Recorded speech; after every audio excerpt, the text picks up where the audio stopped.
એક હતી બકરીબેન. બકરીબેનને બે સરસ મજાના બચ્ચા થયા. બચ્ચા થયા એટલે ઘર બનાવ્યા વગર ચાલે નહીં. તેથી બકરીબેને તો ઘર બનાવવાનો વિચાર કર્યો. હવે ઘર બનાવવા માટે જરૂરી સામાનની જરૂર હતી. તેથી બકરીબેને તો સામાન મેળવવાનો ઉપાય શોધી કાઢ્યો અને બકરીબેન તો ચાલતી ચાલતી જઈ રસ્તાના વચ્ચોવચ્ચ જઈને બેસી ગઈ. થોડી વાર પછી એ રસ્તા પરથી શેરડીના ગાડાવાળો નીકળ્યો. ગાડાવાળાએ બકરીને રસ્તામાં બેઠેલી જોઈ ગાડું રોક્યું અને બોલે છે, એ બકરી, ખસી જા અહીંથી, રસ્તા વચ્ચે કેમ બેઠી છે? બકરીબેન કહે, બકરી તારી માં ને બકરી તારી બેન. બકરી બકરી કોને કહે છે? બકરી બેન નથી કહેવાતું. શેરડીના ગાડાવાળો કહે, અરે ભૂલ થઈ ગઈ, ભૂલ થઈ ગઈ. બકરીબેન, મને માફ કરશો. બકરીબેન, બકરીબેન, રસ્તામાંથી ઉઠશો. જો તમે રસ્તામાંથી ઉઠશો તો હું તને એક શેરડીનો ભારો આપીશ. બકરીબેન કહે, હા સારું, હવે ઉઠીશ, પણ પહેલા શેરડીનો ભારો આ ઝાડ નીચે મૂકો.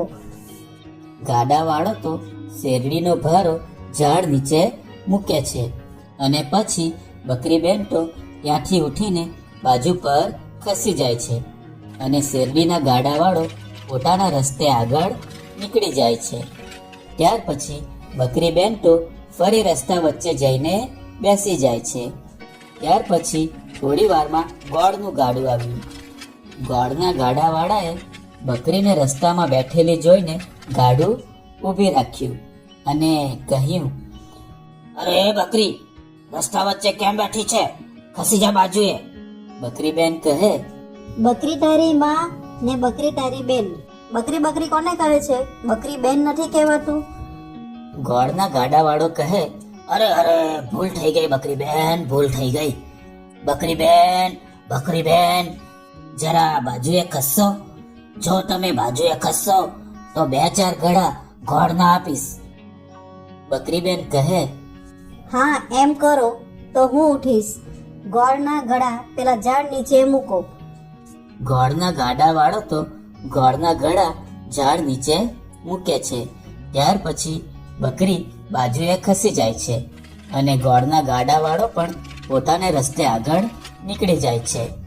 ત્યાર પછી બકરીબેન ફરી રસ્તા વચ્ચે જઈને બેસી ગઈ. એટલામાં ટોપરા ભરેલા ગાડાવાળો આવ્યો અને બકરીને રસ્તા વચ્ચે બેઠેલી જોઈ ગાડું ઊભી રાખે છે અને કહે છે, અરે એ બકરી, રસ્તા વચ્ચે કેમ બેઠી છે? બાજુએ ખસી જા જલ્દીથી. બકરીબેન કહે, બકરી તારી માં ને બકરી તારી બેન. બકરી બકરી કોને કહે છે? બકરી બેન નથી કહેવાતું. ટોપરાના ગાડાવાળો કહે, અરે અરે અરે અરે, ભૂલ થઈ ગઈ બકરીબેન, ભૂલ થઈ ગઈ. બકરીબેન, બકરીબેન, જરા રસ્તા વચ્ચેથી ખસી જાઓ. આ લો, હું તમને 2 ટોપલા ટોપરાના આપું છું. બકરીબેન કહે, હા સારું, હવે હું ઉઠું છું. આ ટોપરાના ટોપલા આ ઝાડ નીચે મૂકો. ગાડાવાળો ટોપરાના ટોપલા ઝાડ નીચે મૂકે છે. ત્યાર પછી બકરીબેન રસ્તા વચ્ચેથી ખસી જાય છે અને પછી ટોપરાના ગાડાવાળો પણ પોતાને રસ્તે આગળ નીકળી જાય છે. ત્યાર પછી બકરીબેને તો એ બધો સામાન ભેગો કરી ઘર બનાવવાનું શરૂ કર્યું અને ગોળની ભીંટો બનાવી, શેરડીના દાંડા કર્યા અને છાપરા ઉપર ટોપરાની વાટકીઓ ગોઠવી નળિયા નાખ્યા.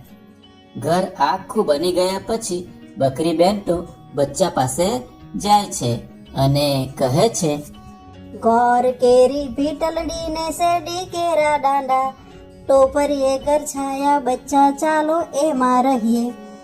બચ્ચા તો માની વાત સાંભળીને ખુશ થઈ ગયા અને બોલ્યા, ગોળ કેરી ભીટલડી ને શેરડી કેરા દાંડા, ટોપરીએ ઘર છાયા માય, ચાલો એમાં રહીએ. અને પછી બકરીબેન અને એના 2 બચ્ચાઓ એ ઘરમાં રહેવા જાય છે. રાત પડતા બચ્ચાઓ અને બકરીબેન નિરાંતે ઊંઘી જાય છે. બીજે દિવસે સવાર પડતા બકરીબેન તો ચરવા માટે જવાના હોય છે. એથી બચ્ચાને સમજાવતા કહે છે, બચ્ચાઓ, હું ચરવા માટે બહાર જાઉં છું. થોડી વારમાં આવી જઈશ.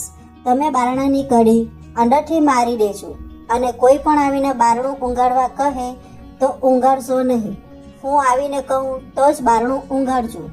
બચ્ચાઓ કહે, સારું વાડી, અમે એમ જ કરીશું, પણ તમે જલ્દી આવજો. હા સારું બચ્ચાઓ. એમ કહી બકરીબેન તો બારણું બંધ કરી ચરવા માટે નીકળી જાય છે. સાંજ પડતા બકરીબેન તો ચરીને પાછી ઘરે આવે છે અને પછી ઘરના બારણા ખખડાવે છે. અંદરથી બચ્ચા બોલ્યા, એ કોણ છે? બકરીબેન બોલે છે, કોર કેરી પીટલડી ને શેરડી કેરા દાંડા, ટોપરીએ ઘર છાયા બચ્ચા બારણા ઊંઘાડો. બચ્ચાઓ તો તરત જ માનો અવાજ ઓળખી જાય છે અને સમજી જાય છે કે માં આવી છે. એટલે તરત જ બચ્ચાઓએ તો બારણું ઊંઘાડ્યું અને પછી બચ્ચાઓ તો તરત જ માને ભેટી પડે છે અને બકરીબેન બચ્ચાઓને વહાલ કરવા લાગે છે. આવી રીતે રોજ બકરીબેન તો ચરવા જાય અને પાછા ઘરે આવી બારણું ખખડાવી બચ્ચાને બારણું ઊંઘાડવા કહેતા. આ બધું ઝાડીઓમાં છુપાઈને એક વાઘ જોતો હતો. રોજની જેમ એક દિવસ ફરી બકરીબેન તો બચ્ચા પાસે અંદરથી બારણા બંધ કરાવી ચરવા માટે જાય છે. વાઘ તો આ લાગ જોઈને બકરીના ઘર પાસે પહોંચી જાય છે અને બારણા ખખડાવે છે. અંદરથી બચ્ચા બોલ્યા, એ કોણ છે? પણ વાઘને બકરી બહેન જેવું બોલતા આવડે નહીં. વાઘ બોલવા જાય છે તો એના મોઢેથી નીકળી જાય છે. બચ્ચાઓ તો તરત જ સમજી જાય છે કે આ અમારા માં નથી અને બચ્ચા બોલે છે, જે હોય તે જતા રહો અહીંથી. તમે કઈ અમારી માં નથી. અમારી માં આવીને બોલશે તો જ અમે બારણું ઊંઘાડીશું. વાઘભાઈ તો આ સાંભળી સમજી જાય છે કે આ બચ્ચા બારણું ઊંઘાડશે નહીં. તેથી એ ત્યાંથી છાનો માનો નીકળી જાય છે. ત્યાર પછી સાંજ પડતા બકરીબેન તો ચરીને ઘરે આવે છે અને બારણું ખખડાવે છે. બચ્ચા કહે, એ કોણ છે? એ કોણ બાળક ખખડાવે છે? બકરીબેન કહે, કોર કેરી પીટલડી ને શેરડી કેરા દાંડા, ટોપરીએ ઘર છાયા બચ્ચા બારણા ઊંઘાડો. બચ્ચા તો પોતાની માનો અવાજ પારખી જાય છે અને તરત જ બારણું ઊંઘાડે છે અને માને ભેટી પડે છે અને બકરીબેન પણ બચ્ચાઓને વહાલ કરવા લાગે છે.